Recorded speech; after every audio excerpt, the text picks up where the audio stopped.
అండి నేను మీ Navya. Welcome to my channel Navya's kitchen magic. ఇవాళ నేను ఆలూ కుర్మా, సింపుల్ ఆలూ కుర్మా చేయబోతున్నాను. చాలా టేస్టీగా ఉంటుంది. ఈ ఆలూ కుర్మా చపాతీలోకి, పూరీలోకి అన్నిట్లోకి చాలా బాగుంటుంది. తప్పకుండా ట్రై చేయండి. నా వీడియో అంతా స్కిప్ చేయకుండా లాస్ట్ వరకు చూసి ఎలా ఉందో కమెంట్ బాక్స్లో కమెంట్ చేయండి. ఇంకా ఈ ఆలూ కుర్మా కోసం ఏమేం కావాలో, ఎలా చేయాలో చూద్దామా? రండి మరి చూసేద్దాం. సింపుల్ ఆలూ కుర్మా కోసం నేను ఒక 4 ఆలూలు ఉడకబెట్టేసుకున్నాను. ఇవి ఒక 2 మీడియం సైజ్ ఆనియన్స్ కట్ చేసేసుకున్నాను. ఇవి ఒక 3 టమాటాలు తీసుకున్నాను. ఇప్పుడు ఈ టమాటాలు కూడా కట్ చేసి ఇవి 2 సాఫ్ట్ అయ్యే వరకు కుక్ చేసేసుకుందాము. ఇక్కడ నేను ఒక 1 టేబుల్ స్పూన్ గసగసాలు, కొంచెం ఈ హాఫ్ కొబ్బరి కుడక తీసుకున్నాను. ఇప్పుడు స్టార్ట్ చేసేద్దాం ప్రాసెస్. వచ్చేయండి. కడాయిలో 2 టేబుల్ స్పూన్ ఆయిల్ తీసుకున్నాను. దాంట్లో ఉల్లిగడ్డ వేసేస్తాం, పుదీనా వేస్తున్నా, దీంట్లో టమాటా వేసేస్తున్నాను. ఇప్పుడు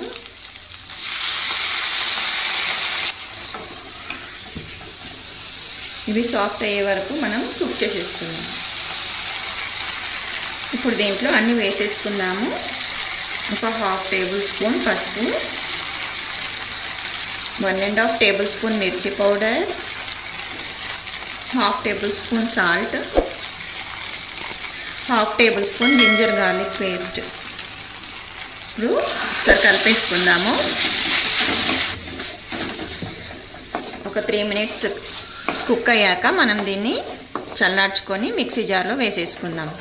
ఇప్పుడు ఇది కుక్ అయిపోయింది, సాఫ్ట్ అయిపోయింది. దీన్ని ఒక ప్లేట్లోకి తీసుకొని చల్లగా వేసుకుందాం. కొబ్బరి గసాలు మిక్సీ జార్లో వేసేసుకున్నాం. ఇప్పుడు టమాటో కూడా వేసేసుకుందాము. ఇది కూడా చల్లగా అయిపోయింది. ఇప్పుడు దీన్ని కూడా మిక్సీ జార్లో వేసేసుకుందాం.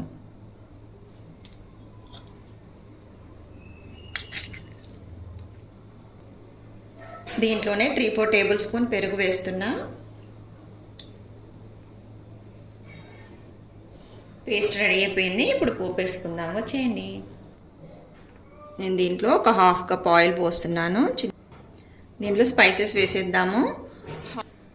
1 టీ స్పూన్ సాజీరా, 2 లవంగాలు, ఒక దాల్చిని, 3 ఇలాచి, ఒక బగారా. దీంట్లో ఇప్పుడు మనం మిక్సీ జార్లో వేసుకున్న పేస్ట్ వేసేద్దాం.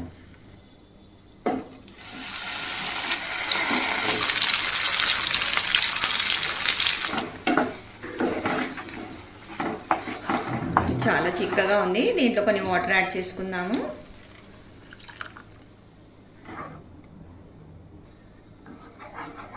దీంట్లో ఇప్పుడు ఆలు వేసేద్దాం. మసాలా బాగా ఉడికే వరకు ఒక 10 మినిట్స్ ఉడకబెట్టేసుకుందాము. ఆయిల్ అనేది పైకి రావాలి. కుక్ అయిపోయింది. ఇప్పుడు దీంట్లో నేను ఒక 1 టీ స్పూన్ గరం మసాలా వేస్తున్నా, 1 టీ స్పూన్ ధనియా పౌడర్, లాస్ట్లో ఒక 1 టీ స్పూన్ కసూరి మేతి కలిపేసుకుందాం. 5 మినిట్స్ ఇలానే ఉంచుకొని కొత్తిమీర వేసి దింపేద్దాం. కొత్తిమీర వేసేస్తున్నాను. ఇప్పుడు సర్వింగ్ బౌల్లోకి తీసేసుకుందాం స్టవ్ ఆఫ్ చేసి. మీరు కూడా ఈ రెసిపీ ట్రై చేసి ఎలా వచ్చిందో కమెంట్ బాక్స్లో కమెంట్ చేయండి. ఆలూ కుర్మా రెడీ అయిపోయింది చిక్కటి గ్రేవీతోని. చాలా ఈజీ రెసిపీ, తప్పకుండా ట్రై చేయండి. అలాగే మీకు నా వీడియో ఎలా అనిపించిందో కమెంట్ బాక్స్లో కమెంట్ చేయండి. వీడియో నచ్చినట్టయితే లైక్ చేయండి, షేర్ చేయండి, సబ్స్క్రైబ్ చేయండి. Thank you for watching my video. Thank you all.